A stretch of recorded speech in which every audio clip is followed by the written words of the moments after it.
अगर आप अपने कमरे में एक बर्फ का टुकड़ा रख दें तो वह पिघलते हुए आसपास की गर्मी को एब्जॉर्ब करता है और हवा को ठंडा कर देता है। यही एयर कंडीशनिंग का बेसिक प्रिंसिपल है। लेकिन एक बर्फ का टुकड़ा कमरे को सही तरह ठंडा करने के लिए बहुत धीरे पिघलता है। अगर आप उस पर फैन चला दें तो वह जल्दी पिघलेगा और कमरा जल्दी ठंडा होगा, लेकिन बर्फ पूरी तरह पिघल जाती है और उसे बार बार बदलना मुश्किल काम है। इसलिए बर्फ की जगह एक खास गैस इस्तेमाल की जाती है जिसे फ्रियोनन या रेफ्रिजरेंट कहते हैं। आम टेम्परेचर पर यह गैस होती है, लेकिन ज्यादा प्रेशर देने पर यह लिक्विड बन जाती है। इसे एक बंद कॉपर पाइप सिस्टम में घुमाया जाता है ताकि यह लगातार सर्कुलेट करती रहे। जब लिक्विड रेफ्रिजरेंट इंडोर पाइप से गुजरता है और उसका प्रेशर कम होता है तो वह तेजी से ठंडा हो जाता है और कमरे की काफी गर्मी एब्जॉर्ब कर लेता है। फिर वह यह गर्मी लेकर बाहर की तरफ चला जाता है। यही हीट ट्रांसफर का प्रोसेस है। इस साइकिल को चलाते रहने के लिए आउटडोर यूनिट में एक कंप्रेसर लगाया जाता है।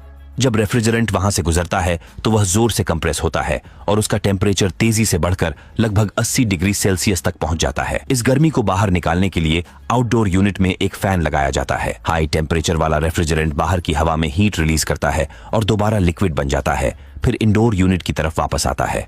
इस स्टेज पर वह लिक्विड तो बन चुका होता है, लेकिन अभी भी हाई प्रेशर में होता है और पूरी तरह ठंडा नहीं होता।